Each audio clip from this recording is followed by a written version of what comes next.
நடிகர் அஜித் தற்போது கார் ரேஸ்ல பங்கேற்கிறதுக்காக துபாய் சென்றிருக்காரு. அங்க தற்போது பயிற்சியில ஈடுபட்டிருக்காரு. அப்போ அஜித் ஓட்டிட்டு போன கார் விபத்துக்கு உள்ளாகி இருக்கு. ஆனா அஜித்துக்கு எந்த காயமும் ஏற்படலன்னு தகவல் வெளியாகி இருக்கு. இது தொடர்பான வீடியோ ஒன்னு சமூக வலைதளங்கள்ல வெளியாகி பெரும் பரபரப்பை ஏற்படுத்தி இருக்கு. அஜித் தற்போது மகிழ் திருமேனி இயக்கத்துல விடாமுயற்சி படத்திலையும் ஆதிக்க ரவிச்சந்திரன் இயக்கத்துல குட் பேட் அக்லி படத்திலையும் நடிச்சு முடிச்சிருக்காரு. இதுல விடாமுயற்சி படம் அடுத்த மாதம் வெளியாகும்னு சொல்லப்படுது. குட் பேட் அக்லி படம் ஏப்ரல் 10ஆம் தேதி வெளியாக இருக்கு. சினிமாவை தாண்டி பைக் மற்றும் கார் ரேசிங்ல ஆர்வம் கொண்ட அஜித் அதுலயும் நேரம் கிடைக்கும் போதெல்லாம் கவனம் செலுத்திட்டு வந்துகிட்டு இருக்காரு. 2003ஆம் ஆண்டு formula Asia BMW championship, 2010 formula 2 championship உள்ளிட்ட சில போட்டிகளில் போட்டியிட்டார்.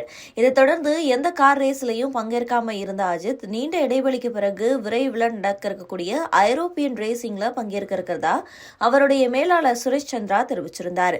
இதையடுத்து அஜித்குமார் ரேசிங் என்ற பெயர்ல புதிய கார் ரேஸ் அணியை அஜித் உருவாக்குற நிலையில அணியோட சார்பா பெல்ஜியம் நாட்டை சேர்ந்த பேபி என்கிறவர் ஐரோப்பிய சீரீஸ் 992 GT3 கப் பிரிவில் பங்கேற்பாருன்னு தெரிவிக்கப்பட்டிருந்தது. இதைத் தொடர்ந்து அணியினுடைய லோகோ வெளியிடப்பட்டது.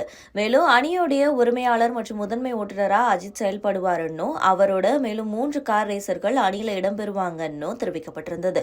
இந்த நிலையில 24H Dubai 2025 European 24H Porsche 992 GT3 car ஆகிய பந்தயங்கள்ல அஜித் மற்றும் அவருடைய அணி போட்டியிடுறாங்க. இதுல போர்ஷே 992 GT3 கார் பந்தயத்துக்காக கடந்த மாதம் சோதனை ஓட்டம் மேற்கொண்டாரு அஜித். அப்போ அவருடைய ஹெல்மெட் மற்றும் கார்ல தமிழ்நாடு விளையாட்டுத்துறை லோகோ இடம்பெற்றிருந்தது. இது தொடர்பான வீடியோ சமூக வலைதளங்கள்ல வைரலாக பரவ ஆரம்பிச்சிருந்தது. இத துணை முதல்வர் மற்றும் விளையாட்டுத்துறை அமைச்சர் உதயநிதி ஸ்டாலின் அஜித்துக்கு வாழ்த்தும் தெரிவிச்சிருந்தார்.